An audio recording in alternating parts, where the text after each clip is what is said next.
let me show you how to create EC2 in AWS. I am here in AWS console. Before you start, you make sure you are in the region where you would like to create the EC2. Now I am in Asia Pacific, Mumbai. Now on the top search bar, type EC2. From the results, select the EC2 and you will be in the EC2 launch console. Click on launch instance. And here you need a couple of things. One is name tags, second is the machine image, instance type, key pair, network settings, storage, and that's it. Name, you put it as per your requirement. The machine image is nothing but it's a template of related configurations which you need to launch a virtual machine. Now there are different providers like AWS, macOS, Ubuntu, Windows. You can select any one from them and you can select the machine image. There are different types of machine image. This you can select any one template.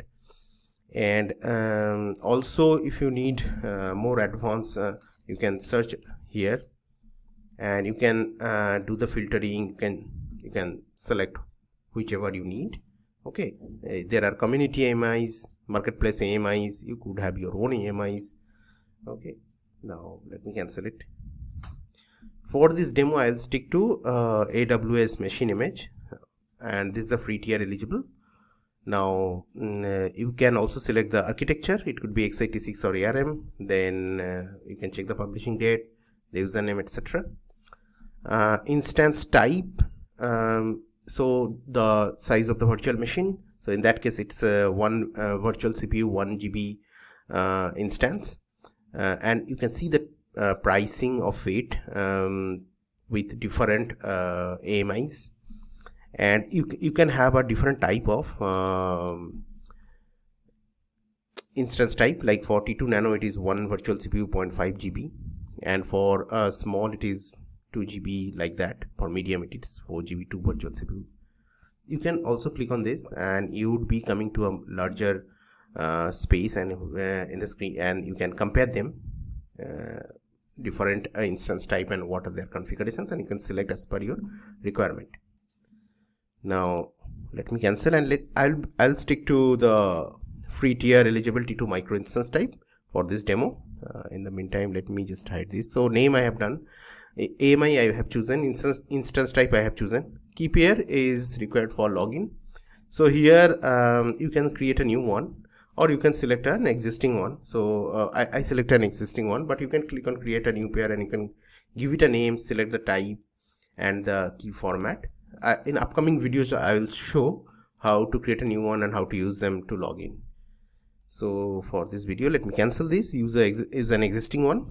Click on network settings. Here you need to put the networking details, the VPC virtual, and then auto assign public IP, it is enabled. And then here is a like you can create a security group or you can use an existing one, and then the type of incoming traffic you want to allow. So SSH traffic, HTTPS traffic, HTTP, etc.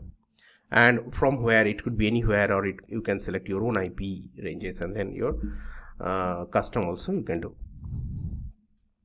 Now let me hide it. And configuration storage for root volume, the default is 8 GB, but up to 3 GB general purpose SSD or magnetic storage is allowed. So if you click on this drop down, you can see general purpose SSD and then your different types of root volume storage. Now I will leave it on a default value, and there are some advanced settings.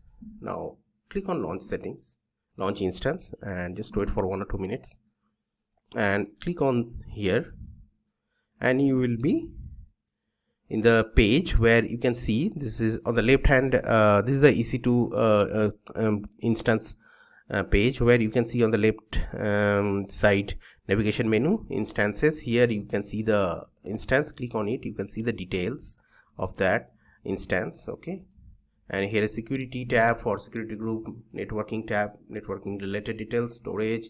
Okay, you will see your EVS volumes over here, and then tags, everything is there.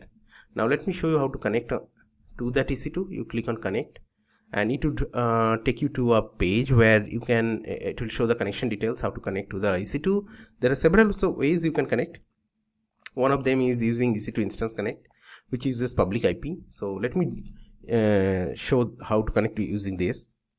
Click on connect, and this will open a browser, and you are in. Now if you type something, you will see the details are coming out, and you see it is, yeah. So this is how you can connect. Now here, when you are not using your EC2, or you don't need it anymore, either you can stop it. In that way you can avoid billing. Once the instance is stopped, it will not charge you, but remember, for volume it will charge. And then if you are not using it, you can terminate it. Okay, and remember, once you terminated it, or removing it, deleting it, you can go to volumes. Make sure you remove the volumes also, otherwise you will be charged. So let me refresh it. See, the volumes has gone, so no worries. And yeah, so that was about it.